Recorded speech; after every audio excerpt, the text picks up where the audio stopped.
स्वागत है आप सभी का रिश्तों की आवाज़ चैनल पर। यहाँ हम सत्य घटनाओं पर आधारित कहानियाँ दिखा रहे हैं। अगर आप भी अपने जीवन से जुड़ी कोई सच्ची कहानी या घटना हमसे साझा करना चाहते हैं तो स्क्रीन पर दिखी हुई ईमेल आईडी पर कांटेक्ट करके अपनी कहानी हमसे शेयर कर सकते हैं। ईमेल आईडी है mahi.g710@gmail.com। आपकी पहचान पूर्णतया गुप्त रखी जाएगी। आज की हमारी कहानी है बेटे बहू के घर से बेघर करने पर माँ का आखिरी दांव। जानकी जी गुमसुम बैठी हुई थी। घर का माहौल एकदम शांत हो गया है। घर में खालीपन सा है। दोपहर में पति के चौथे की रस्म जैसे ही खत्म हुई तो घर में गहमा गहमी मची हुई थी। शाम तक दूर के रिश्तेदार वापस जाने लगे थे। बचे हुए रिश्तेदार आगे क्या करना है, कैसे करना है, बैठकर विचार कर रहे थे कि अचानक उनका छोटा बेटा बोल पड़ा। आप सब देख लो, जैसे भी करना है। मेरी कल शाम की फ्लाइट है, मुझे वापस जाना है। इससे ज्यादा छुट्टियां मुझे नहीं मिली हैं और अब वैसे भी जो होना था वो हो गया है। मेरे यहाँ बैठे रहने से पापा जिंदा तो नहीं हो जाएंगे ना। जानकी जी के छोटे बेटे के मुंह से ये बातें सुनकर सभी हैरान रह गए। जानकी जी के दो बेटे हैं, बड़ा बेटा महेश और छोटा बेटा उमेश। महेश ने तो पहले ही फोन करके आने की असमर्थता जाहिर कर दी थी, जबकि छोटा बेटा उमेश आया तो उसने ऐसी बातें कही कि जानकी जी अंदर तक आहत हो चुकी थी। कुछ दिनों में सब रिश्तेदार चले गए। अब घर पर केवल जानकी जी और उनका सारा काम करने वाली मधु ही रह गए थे। उदासी से घिरी जानकी जी आज अपने पति को याद करते हुए संदूक खोलकर बैठ गई। उनकी बूढ़ी आंखों में आंसुओं की कुछ बूंदें रामनाथ जी के कपड़ों पर फैल गई। जानकी जी सोचने लगी, आपके स्वर्गवासी होने के बाद मैं कितनी अकेली हो चुकी हूँ, ये शायद आप नहीं समझ सकोगी। आप क्या गए, ये घर, ये बगीचा और इस घर की सारी वस्तुएं सूनी हो गई। मेरी तो दुनिया ही उजड़ गई। कितनी तेज रफ्तार दुनिया है ये, जहाँ बेटों के पास अपनी बूढ़ी माँ के साथ बात करने का समय ही नहीं है। हमारे बेटे हमें छोड़कर चले गए, लेकिन उनके जाने के बाद भी हमारे मन ने अपने आप को समझा लिया था। फिर भी हम एक दूसरे के साथ खुश थे, लेकिन आपके जाने के बाद अब अकेलापन मुझे काटने लगा है। ये सब सोचते हुए जानकी जी की आंखें फिर से भर आई। जीवन से थकी शरीर की बूढ़ी और उदास आंखों को जानकी जी कांपते हाथों से साफ करने लगी और फिर से सोचने लगी अपने जीवन के पिछले सफर के बारे में। कितनी खुश थी जानकी जी उस समय जब उनका छोटा बेटा उमेश चहकते हुए घर आया और उसने मुंबई की बड़ी कंपनी में नौकरी मिलने की खुशी जताई।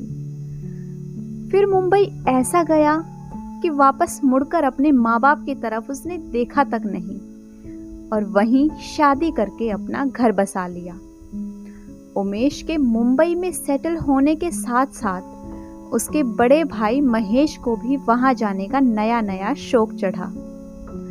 वो भी वहां की आबो हवा से इतना प्रभावित हुआ कि उसने वहीं की लड़की से शादी कर ली और फिर वहीं व्यस्त हो गया। दोनों बेटे अपने घर गृहस्थी में रम गए थे। अब घर में केवल जानकी जी और उनके पति रामनाथ जी रह गए थे। वो किसी प्रकार से जीवन रूपी इस नाव की पतवार को संभाले हुए थे। आराम और सहारे की तलाश करते वृद्ध दंपत्ति अब तो यह सोचने लगे थे कि कहीं उन्होंने अपने बेटों को मुंबई भेजकर कोई भारी भूल तो नहीं करती है। एक दिन रामनाथ जी रात को सोने गए तो फिर कभी जाग ही ना पाए। सोते हुए ही उन्हें दिल का दौरा पड़ा और सदा के लिए अपनी पत्नी को अकेला छोड़कर इस दुनिया से चल बसे। पति के चले जाने के बाद अब जानकी जी नितांत अकेली ही नहीं बल्कि पूरी तरह से लाचार भी हो चुकी थी। कहते हैं कि जवानी का दुख इंसान सह जाता है, लेकिन बुढ़ापे का दुख इंसान को अंदर तक तोड़कर रख देता है। वही हुआ था जानकी जी के साथ। वो पूरी तरह से लाचार हो चुकी थी। हालांकि दोनों बेटों को उनके पिता की मृत्यु की सूचना दी जा चुकी थी, लेकिन दोनों ही बेटों ने जवाब दिया, माँ, हमारा आना अभी संभव नहीं हो पाएगा। आप पापा का अंतिम संस्कार करवा दीजिए। छोटा बेटा तो अपने पिता के चौथे तक फिर भी आ गया था, लेकिन बड़ा बेटा नहीं आ सका। अपने अकेलेपन से तंग आकर एक दिन जानकी जी ने अपने बेटों को वापस उनके गांव आने का आग्रह किया। बेटा, तुम तो जानते हो मैं कितनी अकेली हो गई हूँ। तुम्हारे पिता के बिना मेरा एक एक पल बहुत मुश्किल से गुजर रहा है। ये घर तो जैसे काट खाने को दौड़ता है। तुम लोग वापस मेरे पास आ जाओ बेटा। तुम्हारी बूढ़ी माँ को अपनों के साथ की बहुत जरूरत है। जानकी जी रुआंसी आवाज में बोली, लेकिन बेटों ने स्पष्ट उत्तर दे दिया, माँ, अब हमारा यहाँ वापस आकर रहना संभव नहीं। वहां जैसा आधुनिक रहन सहन हमें यहाँ नहीं मिलेगा। जानकी जी समझ चुकी थी कि उनके बेटे पाश्चात्य रीति रिवाजों के बाशिंदे बन चुके हैं। उनमें विवेक कम और झूठी प्रशंसा के तर्क अधिक थे। अपने बेटों की दलीलें सुनकर जानकी जी ने किसी भी बेटे से दोबारा वापस आने के लिए ना तो कोई आग्रह किया और ना ही कोई जिद। उन्होंने अब चुप्पी साध लेना ही उचित समझा था। बेटे कभी फोन करते थे तो हालचाल पूछने की फॉर्मेलिटी निभाकर फोन रख देते थे। अब तो धीरे धीरे कभी कभार आने वाले टेलीफोन की घंटी भी सुनाई देनी बंद हो गई। जब भी जानकी जी उन्हें फोन करती तो एक ही जवाब मिलता, अभी व्यस्त हूं मां, मैं बाद में बात करूंगा। अब जिंदगी के कटु अनुभवों की धूल में स्वार्थी संतान की यादें धूमिल पड़ने लगी थी। हालात से समझौता करके जानकी जी मन मारकर जीने लगी थी। एक दिन वो घर के आंगन में बैठी अपने पति की यादों में खोई हुई थी कि तभी अचानक उनका बड़ा बेटा महेश बगैर अपने आने की सूचना दिए घर आ गया। वर्षों बाद अपने बेटे का मुंह देखकर जानकी जी का सारा गुस्सा पलक झपकते ही हवा हो गया। सारे गिले शिकवे भूलकर उन्होंने अपने बेटे को सीने से लगा लिया। तू आ गया बेटा? जानकी जी ने भरी आंखों और रुंधे हुए गले से अपने बेटे से पूछा तो वो बोला, माँ, मैं आपको अपने साथ ले जाने के लिए आया हूँ। अब आप बाकी के दिन अपने बच्चों के साथ बिताइए। फिर कुछ पल रुककर बेटे ने कहा, माँ, अब आप ये दुकान और मकान बेच दीजिए। अब यहाँ रखा ही क्या है? जानकी जी जो अभी तक अपने बेटे के आने की खुशी मना रही थी, ये बात उनको अंदर ही अंदर कहीं ना कहीं खटकी। उन्होंने अपने बेटे से कहा, बेटा, इतनी जल्दी में दुकान और मकान बेचने से अच्छी कीमत नहीं मिल पाएगी। जब कोई खरीदार मिलेगा तो हम इसे बेच देंगे। मैं यहाँ किसी प्रॉपर्टी डीलर से बात कर लेती हूँ। यह बात उस समय महेश को भी उचित लगी। वैसे भी अपना पुश्तैनी मकान जहाँ उनके पति की सुनहरी यादें बसी थी, उसे छोड़ने का उनका बिल्कुल भी मन नहीं था। तो उन्होंने अपने उस मकान को विश्वास पात्र मधु के हवाले छोड़कर जानकी जी एक दिन मुंबई में सदा के लिए बसने आ गई। इसके बारे में उन्होंने अभी तक अपने बेटों से ही सुना था, लेकिन जल्दी ही उनके सामने अपने बेटे की मीठी बातों के पीछे छिपे मंसूबे उजागर हो गए।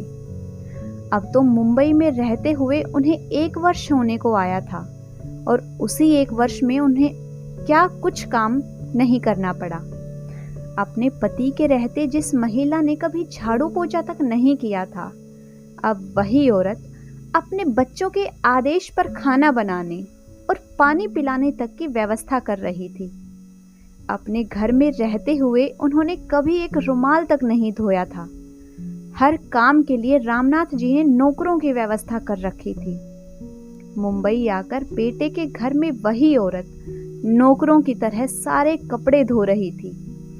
इसके अलावा महेश के दोनों बच्चों की देखभाल, उनका कमरा ठीक करना, उन्हें स्कूल बस तक छोड़ने जाना और वापस लेने आना अब जानकी जी के लिए आम बात हो चुकी थी। लेकिन ज़रूरत से अधिक काम करने और बढ़ती उम्र के हिसाब से शरीर पर अधिक भार पड़ने लगा, जिससे जानकी जी बीमार रहने लगी थी।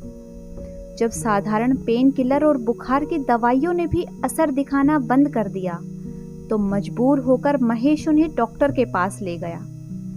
डॉक्टर ने कुछ दिन उन्हें अस्पताल में ही रखने को कहा, लेकिन महेश और उसकी पत्नी मां की बीमारी पर अतिरिक्त खर्च और समय देने को तैयार नहीं थे। जानकी जी का कोई चिकित्सा बीमा तो था नहीं, इसीलिए महेश और उसकी पत्नी उन्हें वापस अपने घर ले आए।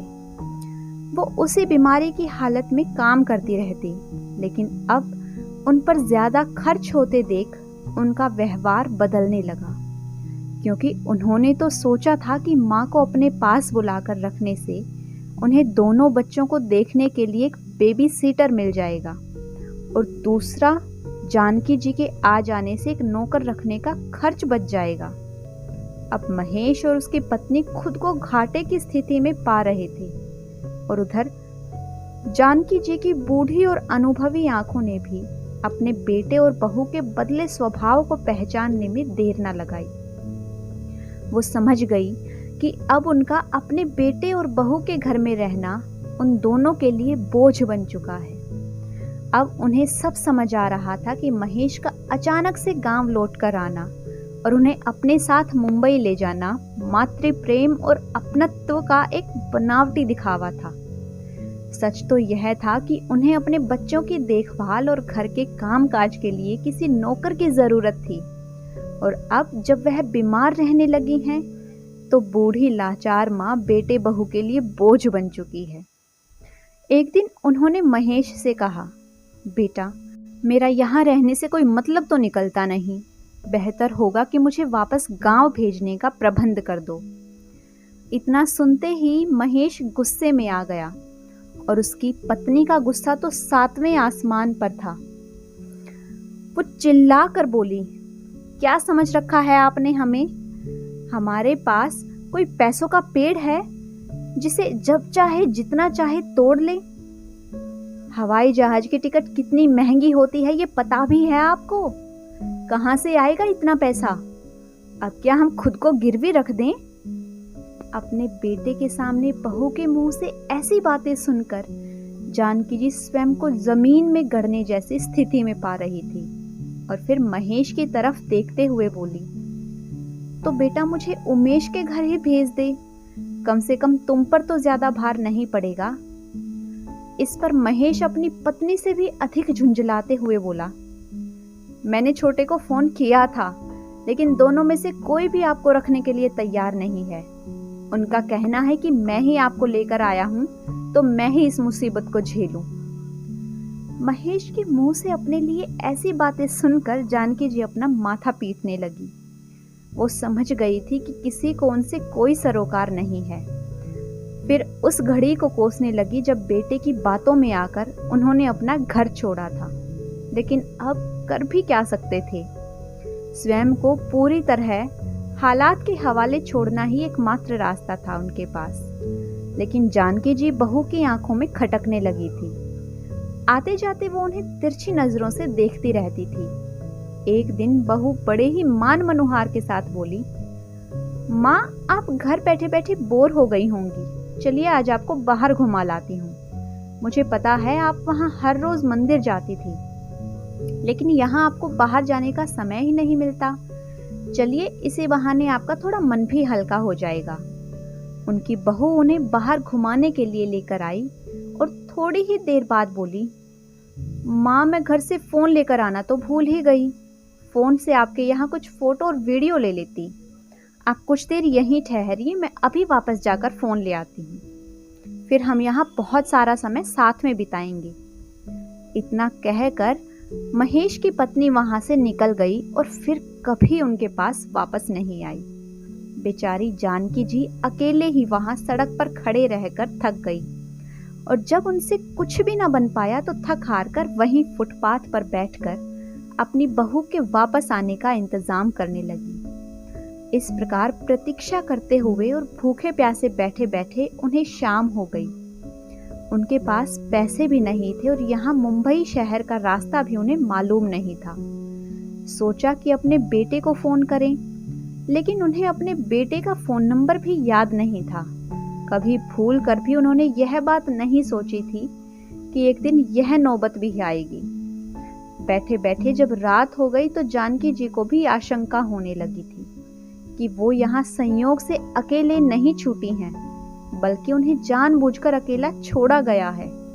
उनका अपना ही खून उनके साथ ऐसा करेगा, ये सोच सोचकर जानकी जी रो पड़ी।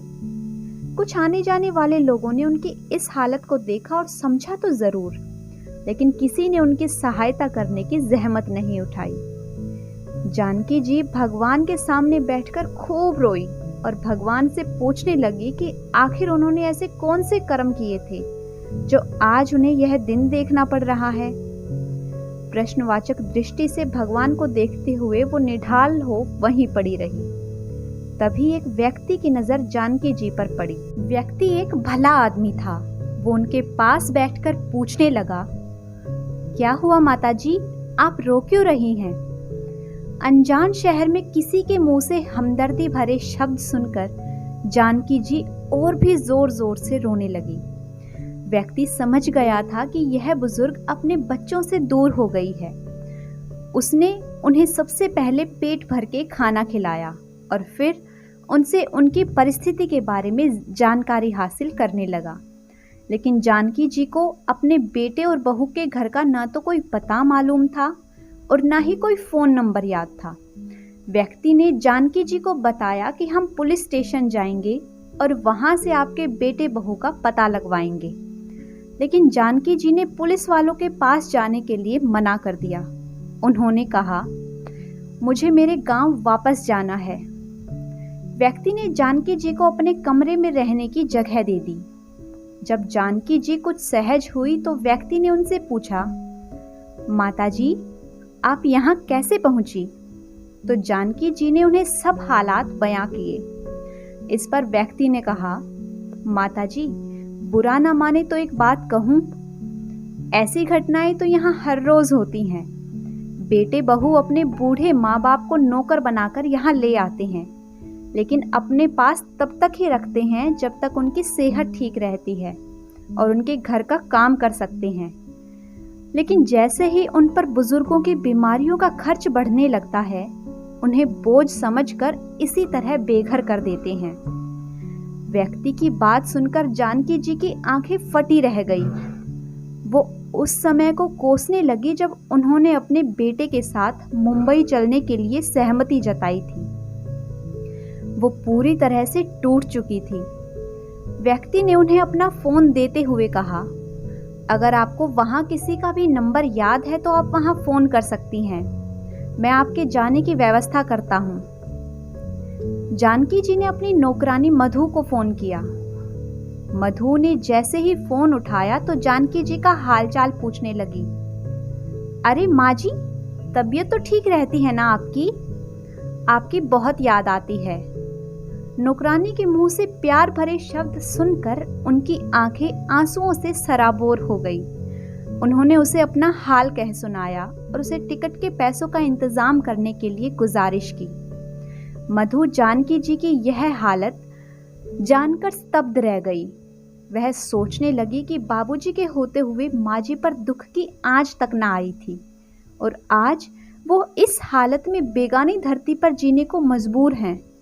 वो याद करने लगी, माँ जी ने मेरी बहुत मदद की है।